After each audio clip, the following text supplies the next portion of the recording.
ಈ ಗಿಡದಲ್ಲೆಲ್ಲ ಇವಾಗ ಕಲ್ಲು ಬರ್ಬೋದಲ್ಲ, ಇದು ಕಲ್ಲು ಹೊಡೆದು ಜೀವನ ಮಾಡ್ತಿರ್ಬೋದು ಇದರಲ್ಲೆಲ್ಲ ಅನ್ಸುತ್ತೆ. ಈ ಗಿಡದಲ್ಲಿ ಕಾಯಿ ಬರಲ್ಲ, ತರಕಾರಿ ಬರಲ್ಲ.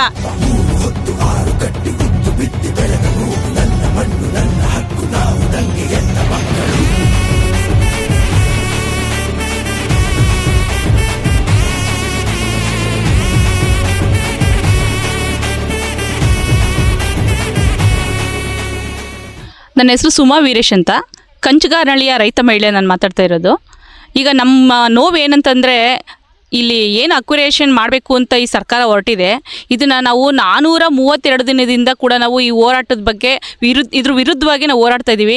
ಆದರೆ ಯಾವುದೇ ಒಂದು ಪಕ್ಷದಿಂದನೇ ಆಗಲಿ ಅಥವಾ ಯಾವುದೇ ಒಂದು ಅಧಿಕಾರಿಗಳಾಗಲಿ ಬಂದು ನಮ್ಮನ್ನು ಏನು, ಯಾಕೆ, ನಿಮ್ಮ ಕಷ್ಟ ಏನು, ಅಥವಾ ನಮಗೆ ಭೂಮಿ ಬೇಕಾ ಬೇಡವಾ ಅನ್ನೋದು ಯಾವುದೇ ಒಂದು ರೀತಿಯೂ ನಮಗೆ ಒಂದು ಕ್ವಶನ್ ಮಾಡಲಿಲ್ಲ.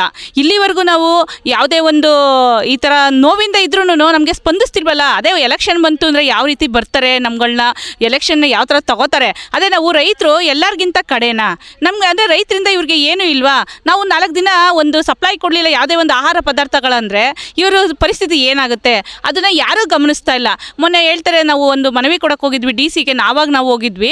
ಅವಾಗ ಹೇಳ್ತಾರೆ, ನಾನು ಜಮೀನ್ದಾರ ಎಲ್ಲ ಮಾರ್ಕೊಂಬಿಟ್ಟು ಇವಾಗ ಓದ್ಬಿಟ್ಟು ನಾನು DC ಆಗಿಬಿಟ್ಟಿದ್ದೀನಿ, ಹಂಗೆ ನೀವು ಬಿಡಿ ಒಳ್ಳೆ ರೇಟ್ ಕೊಡ್ತಿದ್ದೀನಿ ಅಂತ ಹೇಳ್ತಾರಲ್ಲ. ಇದು ಅವ್ರಿಗೆ ನಾಚಿಕೆ ಆಗಲ್ವಾ? ಯಾಕಂದರೆ ಎಲ್ಲರೂ ಪ್ರತಿಯೊಬ್ಬರು ಮನೇಲೂ ಮಾರ್ಕೊಂಬಿಟ್ಟು ಎಲ್ಲರೂ DC ಆಗಿಬಿಟ್ರೆ ಎಲ್ಲಿ ಕೊಡ್ತಾರೆ ಕೆಲಸನ ಅವರು? ಇನ್ನೊಂದು ಪ್ರಶ್ನೆ ಏನಂದರೆ, ಎಲ್ಲರೂ ಮಾರ್ಕೊಂಡಾದ್ಮೇಲೆ ತಿನ್ನೋದಕ್ಕೆ ಏನು ಮಾಡ್ತಾರೆ? ಇವತ್ತಾಗಲೇ ಎಷ್ಟು ಎಲ್ಲ ರೇಟ್ಗಳು ಗಗನಕ್ಕೆ ಹೋಗಿದೆ. ಇವತ್ತು ಪೆಟ್ರೋಲ್ ಡೀಸೆಲಿಂದ ಹಿಡಿದು ತರಕಾರಿ ವಸ್ತುಗಳು, ಎಣ್ಣೆ ಏನು ಬೆಲೆ ಇದೆ ಅಂತ ಎಲ್ರಿಗೂ ಗೊತ್ತು. ಇವತ್ತು ಎಲ್ಲರೂ ರೈತರನ್ನ ಭೂಮಿ ಕಿತ್ಕೊಂಡಾದ್ಮೇಲೆ ಇಷ್ಟು ಜನಗಳನ್ನ ಎಲ್ಲಿಗೆ ತೊಗೊಂಡೋಗಿ ಕಳಿಸ್ತೀರಾ? ಮತ್ತು ನಮ್ಮಲ್ಲಿ 6 ಲಕ್ಷ ಲೀಟ್ರ್ ಹಾಲನ್ನ ನಾವು ತಿಂಗಳಿಗೆ ಉತ್ಪಾದನೆ ಮಾಡ್ತಾಯಿದ್ದೀವಿ ನಮ್ಮ 2 ಪಂಚಾಯತಿಯಿಂದ. ಈ 6 ಲಕ್ಷ ಲೀಟ್ರಲ್ಲಿ ಅಂದರೆ ಸುಮಾರು 50,000 ರಿಂದ 60,000 ಹಸುಗಳಿದೆ, 40,000 ಕುರಿ ಮೇಕೆಗಳೆಲ್ಲ ಇದೆ. ಇವಕ್ಕೆಲ್ಲನೂ ಏನು ಮಾಡ್ತೀರಾ? ಎಲ್ಲಿ ಕರ್ಕೊಂಡೋಗಿ ಬಿಡ್ತೀರಾ? ಜೊತೆಗೆ ನಾವು ಇಲ್ಲಿ ಹೆಣ್ಮಕ್ಳು ಎಲ್ಲರೂ ಹೈನುಗಾರಿಕೆಯಿಂದನೇ ಮುಂದೆ ಇರೋದು. ನೋಡಿ, ಇದೆಲ್ಲ ತರಕಾರಿ ಬೆಳೆ ಯಾವ ರೀತಿ ಬೆಳೀತಾ ಇದ್ದೀವಿ, ಒಂದೇ ಭೂಮಿಲಿ 3 ರಿಂದ 4 ರೀತಿ ಬೆಳೆ ಬೆಳೀತಾ ಇದ್ದೀವಿ. ಮತ್ತು ಇದ್ರ ಜೊತೆಲಿ ರೇಷ್ಮೆ, ನಮ್ಮ ಜಿಲ್ಲೆನೇ ರೇಷ್ಮೆ ನಗರ ಅನ್ನೋದೇ ನಮ್ಮ ಹೆಸರು ಆಗಿದೆ. ನಾವು ಇವತ್ತು ಕೂಡ 2,000 ಎಕರೆ ಜಮೀನು ಬರೀ ರೇಷ್ಮೆಲೇ ಬೆಳೀತಾ ಇದ್ವಿ. ಸುಮಾರು 3 ಕೋಟಿಯಷ್ಟು ವಹಿವಾಟು ನಡೀತಾ ಇದೆ. ಇದೆಲ್ಲ ನಮಗೆ ಯಾರು ಕೊಡ್ತಾರೆ? ಇವತ್ತು ನಾವು ರಾಜನ ಥರ ಇದ್ದೀವಿ. ನೀವು ಯಾಕೆ ಅಭಿವೃದ್ಧಿ ಮಾಡಬೇಕು ನಮ್ಮನ್ನ ಅಂತ ಕೇಳ್ತಾ ಇದ್ದೀರಾ? ಹೋಗಿ ಬಂಜರು ಭೂಮಿ ಇದೆ ಬೇರೆ ಕಡೆಗೆ. ಜೊತೆಗೆ ಉತ್ತರ ಕರ್ನಾಟಕದ ಕಡೆ ಪಾಪ ಎಷ್ಟು ಜನ ಕಷ್ಟಪಡ್ತಾರೆ, ಅಲ್ಲಿಂದ ಇಲ್ಲಿವರೆಗೂ ಬರ್ತಿದ್ದಾರೆ ಕೂಲಿ ಮಾಡೋದಕ್ಕೆ, ಬದುಕೋದಕ್ಕೆ ಅಂತ. ಇಲ್ಲಿ ನಮ್ಮಲ್ಲಿ ನಾವೇ 10 ಜನ ಕೂಲಿ ಕೊಡೋ ರೀತಿ ಇದ್ದೀವಿ. ನೋಡಿ, ಈಗ ಇಲ್ಲಿ ಕೆಲ್ಸಕ್ಕೆ ಬಂದಿದ್ದಾರೆ ಅಂದರೆ 10 ಜನನ ಕರ್ಕೊಬಂದು ನಾವು ಕೆಲಸ ಕೊಡೋ ಕೆಪಾಸಿಟಿ ನಮಗಿದೆ. ಪಾಪ ಎಲ್ಲಿಂದನೋ ಬರ್ತಾರಲ್ಲ, ಅಂಥವ್ರನ್ನೆಲ್ಲ ಬದುಕಿಸಿ. ಯಾಕೆ ಈ ಥರ ನಮ್ಮ ರೈತರನ್ನೆಲ್ಲ ಹಾಳು ಮಾಡೋಕ್ಕೆ ನಿಂತಿದ್ದೀರಾ? ದಯವಿಟ್ಟು ನಾನು ಸರ್ಕಾರಕ್ಕೆ ಕೇಳ್ಕೊತಾ ಇದ್ದೀನಿ, ಈ ಅಕ್ವಿಜೇಷನಿಂದ ನಮ್ಮ ರೈತರನ್ನ ಕಾಪಾಡಿ, ನಮ್ಮನ್ನೆಲ್ಲ ಉಳಿಸಿ. ರೈತರು ಇದ್ರೇ ಇವತ್ತು ದೇಶಕ್ಕೆ ಅನ್ನ ಕೊಡೋದು. ನಿಮ್ಮ ಯಾವುದೇ ಒಂದು ರೀತಿ ಯಾವ MLA ಎಲೆಕ್ಷನಿಂದ ಯಾವ್ದು ನೀವು ಎಷ್ಟೇ ದುಡ್ಡು ಮಾಡಿರ್ಬೋದು ಸ್ವಾಮಿ, ಯಾರೂ ಕೊಡಲ್ಲ. ಜೊತೆಗೆ ಎಲ್ಲ ಎಲೆಕ್ಷನಲ್ಲಿ ನಿಂತಿರೋಂಥ ರಾಜಕೀಯ ವ್ಯಕ್ತಿಗಳು ಯಾರೇ ಆಗಿರ್ಬೋದು, ಸುಮಾರು ಇಲ್ಲ ಅಂದ್ರೂ 300 ರಿಂದ 400 ಎಕರೆ, 500 ಎಕರೆ, 1000 ಎಕರೆ ಮಾಡಿರ್ತೀರ. ಮಾಡಿ ಸ್ವಾಮಿ ಅಂತ ಕಡೆ ಅಕ್ವಿಜೇಷನ್ನ ಕೊಡಿ ಫ್ರೀಯಾಗೆ, ಅಥವಾ ದುಡ್ಡು ಕೊಟ್ಟೇ ಕೊಡಿ. ನಮ್ಮ ರೈತರುಗಳೆಲ್ಲ ಬರೀ 10 ಕುಂಟೆ, 5 ಕುಂಟೆ, 1 ಎಕರೆ ಈ ಥರ ಇಟ್ಕೊಂಡು ನಾವು ಜೀವನ ಮಾಡ್ತಿದ್ದೀವಿ. ನಮ್ಮನ್ನು ಯಾಕೆ ಕಿತ್ಕೊಳ್ಳೋಕ್ಕೆ ನಿಂತಿದ್ದೀರ ನೀವು? ಅಂತ ಹೇಳ್ತಿದ್ದಾರೆ ಅಂದ್ರೆ DK ಶಿವಕುಮಾರ್ ಅವರು, ಇಲ್ಲಿರೋರು ಯಾರು ರೈತರುಗಳೇ ಅಲ್ಲ, ಮತ್ತೆ ಇಲ್ಲಿ ಯಾವುದೇ ಒಂದು ಬೆಳೆ ಬೆಳೆಯುವಂತ ಭೂಮಿ ಇಲ್ಲ, ಬರಡು ಭೂಮಿ ಇದೆ ಅಂತ ಹೇಳ್ತಿದ್ದಾರೆ. ಹೌದು. ಈಗ ಇಲ್ಲಿ ನೋಡ್ಬೋದು ಸುತ್ತಮುತ್ತ ಎಲ್ಲ ಹಸಿರು ಭೂಮಿನೇ ಇದೆ, ಯಾವುದು ಬರಡು ಭೂಮಿ ಕಾಣುತ್ತಿಲ್ಲ. ಹೌದು. ಇದ್ರ ಬಗ್ಗೆ ಹೇಳೋದಾದ್ರೆ ನೀವೇನು ಹೇಳ್ತೀರಾ? ಸರ್, ನಾವು ಕಣ್ ಕಟ್ಟಿ ಇವಾಗ ನಿಮ್ಗೆ ಕರ್ಕೊಂಡೋಗಿ ಏನು ತೋರಿಸೋ ಇಲ್ಲ, ಅಂದರೆ ಎಲ್ಲೋ ನಿಲ್ಲಿಸ್ಬಿಟ್ಟು ನೋಡಿ ಸರ್ ಅಂತ ಹೇಳಂಗಿಲ್ಲ. ನೀವೇ ನಿಮ್ಮ ಕಣ್ಣಾರೆ, ಮೀಡಿಯಾದು ಈ ಪ್ರಪಂಚದಲ್ಲಿ 5ನೇ ಕಣ್ಣು ಅಂತ ಏನು ಹೇಳ್ತೀರಾ, ಇದು ಕೂಡ ಈಗ ನಿಮ್ಮ ಮೀಡಿಯಾ ಮುಂದೆ ನಾವು ಸುಳ್ಳು ಹೇಳಿ ಮುಚ್ಚಿಟ್ಕೊಂಡು ತೋರಿಸೋ ಅಂಥದ್ದು ಏನಿಲ್ಲ. ನೀವೇ ಕಣ್ಣಾರೆ ಇನ್ನು ಸರ್ವೆ ಮಾಡಿ, ಎಲ್ಲಿ ಬಂಜರಿದೆ ತೋರಿಸಿ, ನೀರಾವರಿ ಏನಿದೆ ನೀವೇ ಚೆಕ್ ಮಾಡಿ. ಜೊತೆಗೆ ಅವ್ರು ಹೇಳ್ತಾರೆ ಬಂಜರಿಲ್ಲ ಅಂತ. ಇವತ್ತು ನಾವು ಅವರು DK CM ಆಗಲೇಬೇಕು ಅಂತ ನಿಂತವ್ರಲ್ವಾ, ನಾವು ಇಲ್ಲ ಅದ್ಯಾಕೆ ನಮ್ಮನ್ನು ಹಂಗೆ ರೈತರನ್ನ ಬಿಟ್ಬಿಡಿ, ನಾವು ನಮ್ಮ ಭೂಮಿನ ಕೊಡಲ್ಲ ಅಂತೀವಿ. ನಿಮಗೆ ಮಾತ್ರ ಪಟ್ಟ ಬೇಕೇ ಬೇಕು ಅಂತ ಹಠ ಮಾಡ್ತೀರಾ. ನಾವು ನಮ್ಮ ಭೂಮಿ ಯಾಕೆ ಬಿಡಬೇಕು, ನಾವು ನಮ್ಮ ಭೂಮಿ ಬೇಕೇ ಬೇಕು ಅಂತ ಹಠ ಮಾಡೋದ್ರಲ್ಲಿ ತಪ್ಪೇನಿದೆ ಅಲ್ವಾ?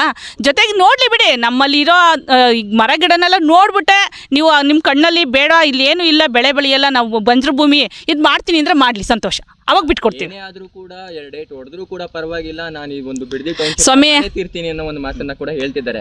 ಅವ್ರು ಆ ಲೆವೆಲ್ಗೆ ಒಂದು ಯೋಚನೆಗಳನ್ನ ಮಾಡ್ತಿದ್ದಾರೆ ಅಂದ್ರೆ ಮುಂದಿನ ನಿಮ್ ನಡೆ ಏನಾಗಿರ್ಬೋದು? ಇಲ್ಲ, ನಾವು ಅದಕ್ಕಿಂತ ಉಗ್ರವಾಗೇ ಹೋರಾಟ ಮಾಡಬೇಕು. ಯಾಕಂದ್ರೆ ನಾವು ಇಲ್ಲಿ ತನಕ ಶಾಂತಿಯುತವಾಗಿ ಹೋರಾಟ ಮಾಡಿದ್ದೀವಿ.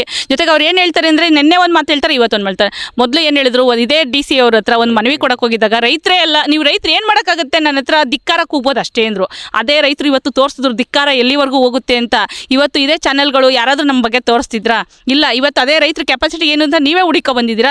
ಜೊತೆಗೆ ಇವತ್ತೇನು ಹೇಳ್ತಿದ್ದಾರೆ ಅವರು, ರೈತರೇ ಇಲ್ಲ, ಕೃಷಿ ಭೂಮಿನೇ ಇಲ್ಲ ಅಂದರು. ಹಂಗಾದ್ರೆ ಇದೆಲ್ಲ ಏನು ಬರುತ್ತೆ ಸರ್? ಇದ್ರೆ ಈ ಗಿಡದಲ್ಲೆಲ್ಲ ಇವಾಗ ಕಲ್ಲು ಬರ್ಬೋದಲ್ಲ, ಇದು ಕಲ್ಲು ಹೊಡೆದು ಜೀವನ ಮಾಡ್ತಿರ್ಬೋದು ಇದರಲ್ಲೆಲ್ಲ ಅನ್ಸುತ್ತೆ. ಗಿಡದಲ್ಲಿ ಕಾಯಿ ಬರಲ್ಲ, ತರಕಾರಿ ಬರಲ್ಲ. ಈ ಕ್ವಾರೆಗೆ ಕೆಲಸ ಮಾಡ್ತೀವಿ ಇದರಲ್ಲೆಲ್ಲ, ಜಲ್ಲಿ ಕಲ್ಲು ಹೊಡೆದ್ಬಿಟ್ಟು ಇದನ್ನು ತರಕಾರಿ ಅಂತ ಕಳಿಸ್ತೀವಿ ಮಾರ್ಕೆಟ್ಗೆ. ಕಣ್ಣಾರ ನೋಡಿ ಸ್ವಾಮಿ, ನಾವೇನು ಕದ್ದು ಮುಚ್ಚಿ ಎಲ್ಲರ ಥರ ನಾವೇನು ದುಡ್ಡು ಕೊಟ್ಟು ಯಾರನ್ನು ಕರ್ಸ್ಕೊಬಂದು ಇಲ್ಲಿ ನೋಡಿ ಅಂತ ಸುಳ್ಳು ಹೇಳಿ ತೋರಿಸೋವಂಥದ್ದೇನಿಲ್ಲ. ನೀವು ನೋಡಿ, ನೀವೇ ಸರ್ವೆ ಮಾಡಿ, ನಮ್ಮ ಬಗ್ಗೆ ಏನು ಹೇಳಬೇಕೋ ನೀವೇ ಉತ್ತರ ಕೊಡಿ. ಎಲ್ಲ ಒಂದ್ ಕಡೆ ಈ ಬಿಡದಿ ಟೌನ್ಶಿಪ್ ಒಂದು ಅಭಿವೃದ್ಧಿಯ ಕಾರ್ಯಕ್ಕಿಂತ ಜಾಸ್ತಿ ಒಂದು ಜಿದ್ದಾಜಿದ್ದಿ ರಾಜಕೀಯದ ಒಂದು ನಡೆಯಾಗಿ ಕನ್ವರ್ಟ್ ಆಗ್ತಿದೆ.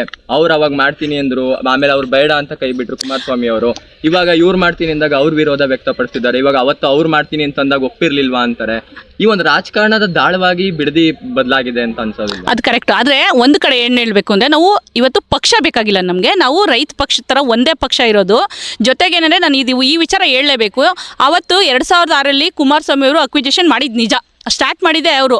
ಆದರೆ ಅವತ್ತಿನ ಪರಿಸ್ಥಿತಿಲಿ ಅವತ್ತು ಅಕ್ವಿಜೇಷನ್ ಆಗಿತ್ತು ಅಂದರೆ 30-40 ಲಕ್ಷ ದುಡ್ಡು ಅವ್ರು ಹೇಳಿದ್ದು.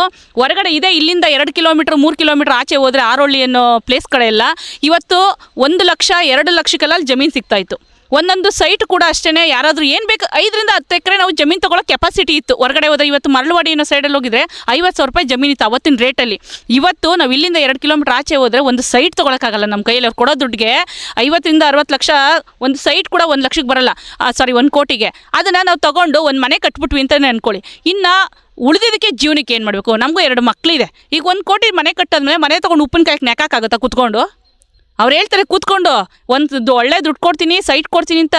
ಅದರಲ್ಲಿ ಏನಾದ್ರು ನೆಕ್ಬೋದು ಅಂತ ಹೇಳಿದ್ರೆ ನಾವು ಒಂದು ಸ್ವಲ್ಪ ಗೋಡೆನೋ ಇಟ್ಕೆನೋ ನೆಕ್ತೀವಿ ಕೂತ್ಕೊಂಡು.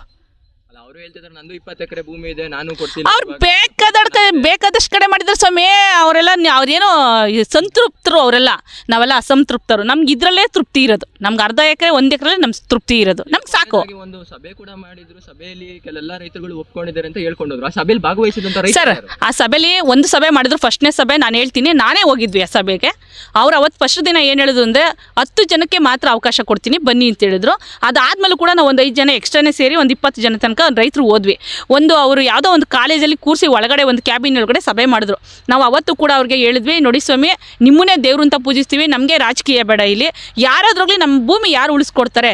ಈಗ ನಮಗೆ ಒಂದು ತೊಂದರೆ ಆಗಿದೆ, ನಮ್ಗೊಂದು ಹುಷಾರಿಲ್ಲ ಅಂದಾಗ ಏನು ಮಾಡ್ತೀವಿ? ಯಾರೋ ಹೇಳ್ತಾರೆ ಈ ದೇವಸ್ಥಾನಕ್ಕೆ ಹೋದರೆ ದೇವ್ರ ಕೈ ಮುಗಿದ್ರೆ ಸರಿ ಹೋಗ್ಬೋದು ಅಂತಾರೆ, ಇನ್ನೊಂದು ದೇವಸ್ಥಾನಕ್ಕೆ ಹೋದರೆ ಕೈ ಮುಗಿದ್ರೆ ಸರಿ ಹೋಗ್ಬೋದು ಅಂತ ನಾವು ಕಣ್ ದೇವ್ರಿಗೆಲ್ಲ ಕೈ ಮುಗಿತೀವಿ. ನಮ್ಗೆ ಇದೇ ದೇವರು ಅದೇ ದೇವರು ಅಂತಲ್ಲ. ಕೊನೆಗೆ ಒಳ್ಳೇದಾದಾಗ ಏನು ಹೇಳ್ತೀವಿ? ಯಾವ ದೇವ್ರಿಗೆ ಲಾಸ್ಟ್ಗೆ ಹೋಗಿ ಬಂದಿರ್ತೀವೋ ಈ ದೇವರಿಂದ ಒಳ್ಳೇದಾಯ್ತು ಅಂತ ಅನ್ಕೋತೀವಿ. ಹಂಗೆ ಈಗ ನಿಮ್ಮ ಇದಕ್ಕೂ ನಾವು ಬಂದಿದ್ದೀವಿ.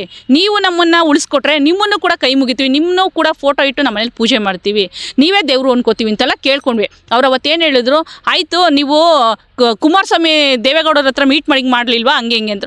ನಾನು ಹೇಳ್ದೆ, ಎಲ್ಲರೂ ಯಾರು ಕರು ನಮ್ಮ ಕಷ್ಟಕ್ಕೆ ಯಾರಾದ್ರೂ ಕರೀಲಿ ಸ್ವಾಮಿ, ನಾವು ಪಕ್ಷಕ್ಕೆ ಬಂದಿಲ್ಲ. ಇಲ್ಲಿ ನಾವು ಯಾರ ಕಷ್ಟಕ್ಕೆ ನಮ್ಮ ರೈತರನ್ನ ಉಳಿಸ್ತಾರೆ ಅವರೇ ನಮ್ಗೆ ದೇವ್ರು ಅಂತ ಬಂದಿದ್ದೀವಿ ಅಂತ ಒಪ್ಕೊಂಡ್ವಿ. ಅವಾಗ ಏನು ಹೇಳಿದ್ರು, ಒಳ್ಳೆ ಅಧಿಕಾರಿ ಕೊಡ್ತೀನಿ, ಅದು ನಾನು ಮಾಡೋಕ್ಕೆ ನಿಮಗೆ ಅವಕಾಶ ಕೊಡಲ್ಲ, ಆಯಿತು ಪರವಾಗಿಲ್ಲ, ನೀವು ಹೋಗಿ ಒಂದು ಅಧಿಕಾರಿ ಕೊಟ್ಟ ಮೇಲೆ ನೋಡೋಣ ಅಂತ ಹೇಳಿದ್ರು. ನಾವೇನೋ ಒಂದು ಭರವಸೆ ಕೊಟ್ಟಿದ್ರಲ್ಲ ಅಧಿಕಾರಿ ಕೊಡ್ತಾರೆ ಅಂತ ಖುಷಿಯಿಂದ ನಾವು ಏನೋ ನಮ್ಮ ಭೂಮಿ ಉಳಿಬೋದು ಅಂತ ಬಂದ್ವಿ. ಅದಾದ ಮಾರನೆಗೆ ಅವ್ರಿಗೆ ಬೇಕಾದಂಥ 4-6 ಜನನ ಕರೆಸ್ಕೊಂಡು ಅವ್ರಿಗೆ ಅವಕಾಶ ಕೊಟ್ಟರು. ನೀವು ಎಷ್ಟು ಜನ ಬೇಕಾದ್ರೆ ಕರ್ಕೊಬರ್ಬಂತ ಎಣ್ಣೆ ಕೊಡಿಸಿದ್ರು, ಕರ್ಕೊಂಡು ಹೋದ್ರು, ಅವ್ರನ್ನ ಕೂರಿಸಿದ್ರು, ಒಂದು ಪ್ಲೇಸಲ್ಲಿ ಎಲ್ಲರನ್ನೂ ತೋರಿಸಿದ್ರು, ಇಷ್ಟು ಜನ ಇದ್ದಾರೆ ಅಂತ ಹೇಳಿದ್ರು. ಆದರೆ ನಿಜವಾದ ರೈತರು ಈಗಲೂ ಕೂಡ ಬಾಯಿ ಬಡ್ಕೊಂಡು ಬೈರಮಂಗಲ ಸರ್ಕಲಲ್ಲೇ ಕೂತಿದ್ದಾರೆ. ಅವ್ರು ಇನ್ನೂ ಅವ್ರ ಗೋಲ್ ತಪ್ಪಿಲ್ಲ. ಆದರೆ ಒಂದಂತೂ ಹೇಳ್ತೀನಿ, ಯಾವ ಮೀಡಿಯಾ ಮುಂದೆ ಬೇಕಾದ್ರೆ ಹೇಳ್ತೀನಿ ನಾನು, ಈ ರಾಮರಾಜ್ಯಕ್ಕೆ ರಾಮನಗರ ಅನ್ನೋದು ರಾಮರಾಜ್ಯ ಇದ್ದಂಗೆ. ಇಲ್ಲಿಗೆ ಬಂದು ಯಾರೇ ಆಗಲಿ ಇದನ್ನು ಕಿತ್ಕೊಂಡು ಹಾಳು ಮಾಡಬೇಕು ಅಂತ ಬಂದವರು ಇಲ್ಲಿವರೆಗೂ ಇತಿಹಾಸದಲ್ಲಿ ಯಾರು ಕೂಡ ಅಧಿಕಾರ ಮಾಡಿಲ್ಲ. ಎಲ್ಲ ಅಧಿಕಾರ ಕಳ್ಕೊತಾ ಹೋಯ್ತಾರೆ.